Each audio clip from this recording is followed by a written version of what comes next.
Today, we have 3 extinct skills that we have resuscitated for you. Let's go.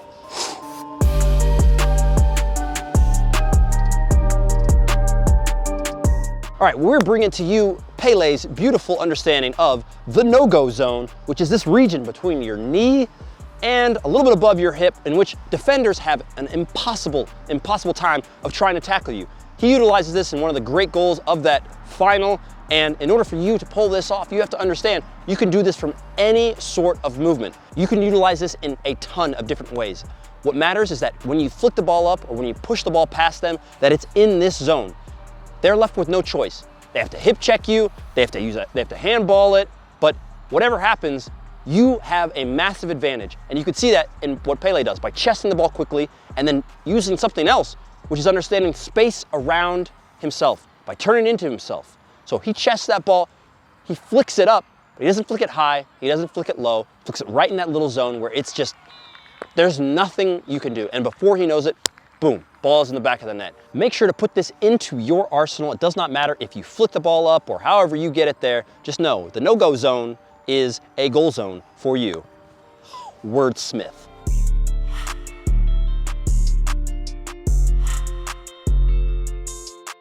Now, most of you won't remember the 1930 World Cup, which was of course in Uruguay. At the time, I was 13.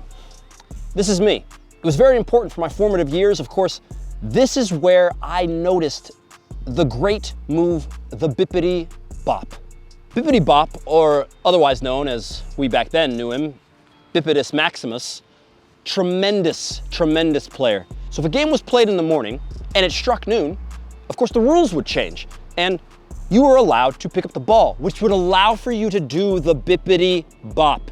Now with the bip, you would make sure to throw in 1 twirl and 1 swirl. Huge. After that, whatever bop you wanted to choose is of course up to you.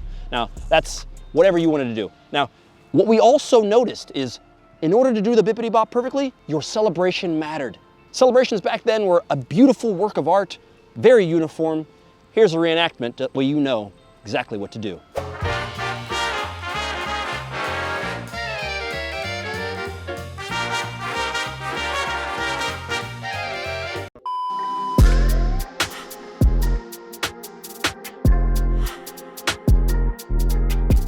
Mr. Grincha himself, rather controversial, but this guy knew how to blow past somebody on the wing.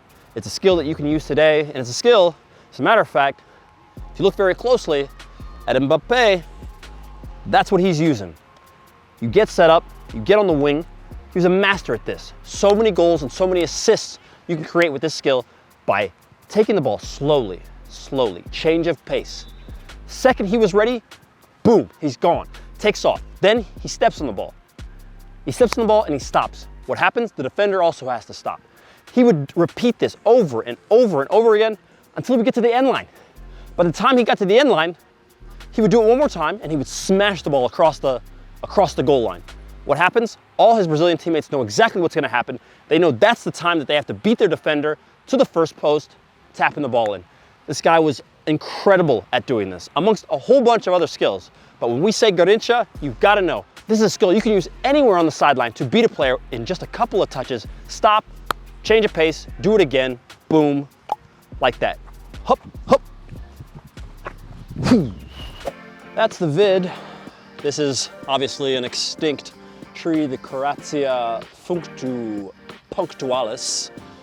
We brought it back to life for you guys and hope you appreciate it with a like and a comment, subscribe, go check out, of course, all our gear and everything in the description box, and we will see you guys later. Goodbye. I don't know how I'm supposed to get out of this. I guess I live here now. Okay. Well,